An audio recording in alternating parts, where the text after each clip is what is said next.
অবস্থান করছি যশোরের শামসুল হুদা একাডেমিতে। এখানে অ্যাডাম আব্বাস, ইউসুফ, জিদানদেরকে নিয়ে ক্যাম্প করছেন বাংলাদেশের বয়সভিত্তিক দলের কোচ জেরার্ড জোন্স।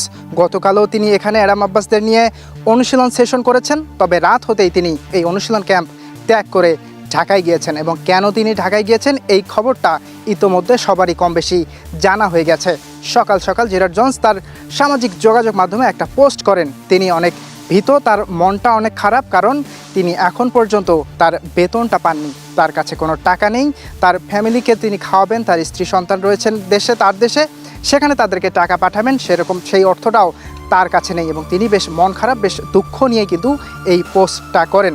এবং এর কিছুক্ষণ পরে তিনি একটি ভিডিও বার্তা দেন তার সেই নিজের যে পেজ, সামাজিক যোগাযোগ মাধ্যম, সেখানে তিনি আরও বিস্তারিতভাবে বলেন যে তিনি একেবারে ভেঙে পড়েছেন, তিনি একেবারে হতাশ। শুধু তার সাথেই নয়, এখানে আরও কোচিং স্টাফে তার সাথে আরও দুজন বিদেশি কোচ রয়েছেন, সবার সাথে, অর্থাৎ তিনি 3 জনের কথাই উল্লেখ করেছেন যে সবার সাথেই এরকমটা ঘটছে, তারা কেউই আসলে বেতনটা ঠিকঠাকভাবে পাচ্ছে না। তিনি আর একটা ব্যাপার এখানে উল্লেখ করেছেন যে তার সাথে একটা মিসকমিউনিকেশন হচ্ছে, আর এরপরে এবার বলেছেন যে তার সাথে আসলে কোনো রকম কমিউনিকেশনটাই হচ্ছে না। এখানে তিনি সরাসরি অভিযোগটা করেছেন ওই বাফুফের দিকেই। তিনি বলছেন যে এখানে একটা ভুল বোঝাবুঝি টাইপের কিছু একটা কমিউনিকেশন হচ্ছে, মিসকমিউনিকেশন, যার কারণে তার বেতনটা হচ্ছে না। এবং তিনি যেটা বলছেন যে তিনি নিজেকে ধ্বংস করে ফেলেছেন, তিনি তার পরিবারকে ধ্বংস করে ফেলেছেন, তিনি তার পরিবারকে বিপদের মুখে ঠেলে দিয়েছেন। এবং এই সংবাদটা দেখার পরেই আসলে ফুটবল ফ্যান যারা রয়েছেন তারাও আসলে এই ব্যাপারটা নিয়ে বেশ চিন্তিত হয়ে পড়ে। এটা তো আসলে শুধু বাংলাদেশের জন্য লজ্জার ব্যাপার হতো না, কারণ এরকম একটা ব্যাপার যদি বাফুফে করে থাকে যে একজন কোচকে নিয়ে এসেছেন যার অনেক বড় নাম করে, অনেক হাকডাক দিয়েই কিন্তু তাকে বাংলাদেশ এই বয়সভিত্তিক দলে তাকে দায়িত্ব দেওয়া হয়েছে। তিনি এর আগে কোচিং করিয়েছেন, তার কোচিং ক্যারিয়ারটা কিন্তু শুরু হয়েছিল আর্সেনালের একাডেমি থেকে। তিনি এরপরে মরক্কোর বয়সভিত্তিক দলে কাজ করেছেন, তিনি ইউএসের বয়সভিত্তিক দলে কাজ করেছেন। সেই জেরার্ড জোন্স তিনি এখন বাংলাদেশের এই বয়সভিত্তিক দলটাকে কোচিং করাচ্ছেন। তার সাথে যখন এরকমটা ঘটছে, বাংলাদেশের ফুটবল ফ্যানরা আসলে কিছুটা হলেও আসলে প্রশ্ন ছুড়েছে বাফুফেকে যে কেন আসলে এরকমটা হচ্ছে, এখানে আসলে সমস্যাটা কোথায়, ব্যাপারটা লজ্জার। এবং তিনি যেহেতু তার সামাজিক মাধ্যমে বলছেন নিশ্চয়ই বহির্বিশ্বে ওই খবরটা যাচ্ছে, এটা নিঃসন্দেহে বাংলাদেশের জন্য একটা লজ্জার ব্যাপার। কিন্তু এর পরে আসলে তিনি আবার তার সামাজিক মাধ্যমেই তিনি আরও একটি পোস্ট করেছেন এবং এখানে আসলে পুরো ব্যাপারটাই তিনি ক্লিয়ার করেছেন। এবং যেটি তিনি বলেছেন যে তিনি তার বেতনটা পেয়েছেন এবং যে ভুল বোঝাবুঝি ছিল সেগুলো সবগুলো কিন্তু এখন পর্যন্ত ঠিক হয়নি। তিনি তার বেতনটা পেয়েছেন এবং এরপরেও তিনি আসলে যেটি বলেছেন যে তিনি কিছুটা ভীত ছিলেন, কারণ তার কাছে টাকা ছিল না, তার পরিবার ছিল দেশে, সেখানে পরিবার কিছুটা সমস্যার সম্মুখীন হচ্ছিল, মানুষজন তার পরিবারের কাছে এসে টাকা চাচ্ছিল, দরজায় ধাক্কাধাক্কি করছিল, এরকম ব্যাপারগুলো তিনি উল্লেখ করেছেন। এই কারণে তিনি এখনও ভীত। তিনি এরকমটাও আরও জানিয়েছেন যে আসলে তার সবগুলো প্রশ্নের উত্তর বা সবগুলো যে সমস্যার সমাধান সেটা তিনি আসলে পাননি।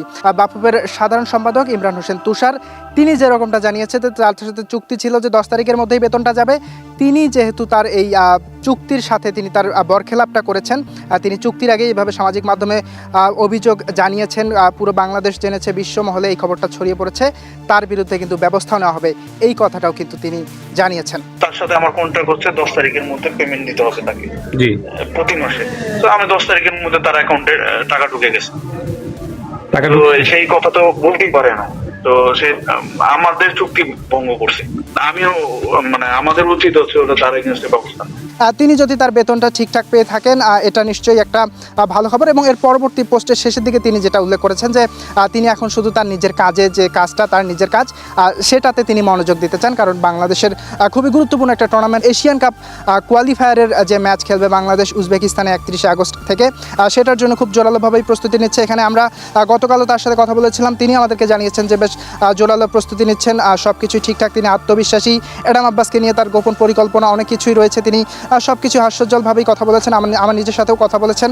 কিন্তু তার মধ্যে যে এরকম একটা সমস্যা বা সব কিছু ছিল সেটা আসলে টের পাওয়া যায়নি, রাতেও টের পাওয়া যায়নি। সকালবেলা তিনি আসলে এখান থেকে তিনি রাতেই ক্যাম্প থেকে ঢাকার উদ্দেশ্যে চলে যান এবং ঢাকায় গিয়ে আসলে তার যে সমস্যাগুলো ছিল সেগুলো আসলে সমাধানের চেষ্টা করেন এবং এরপরে তিনি আসলে ফেসবুকে ব্যাপারগুলো জানান এবং এই ব্যাপারগুলো আসলে সবাই জেনে গেছে। তবে এখানে কিন্তু জেরার্ড জোন্সকে নিয়েও কিন্তু একটা প্রশ্ন তোলা যেতে পারে।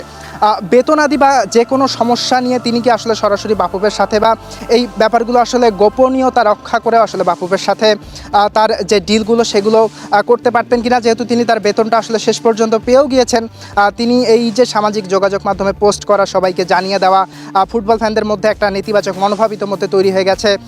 গণমাধ্যমগুলো তারাও কিন্তু সবাই কিন্তু এই ব্যাপারটাকে নিয়ে সংবাদ প্রচার করেছে।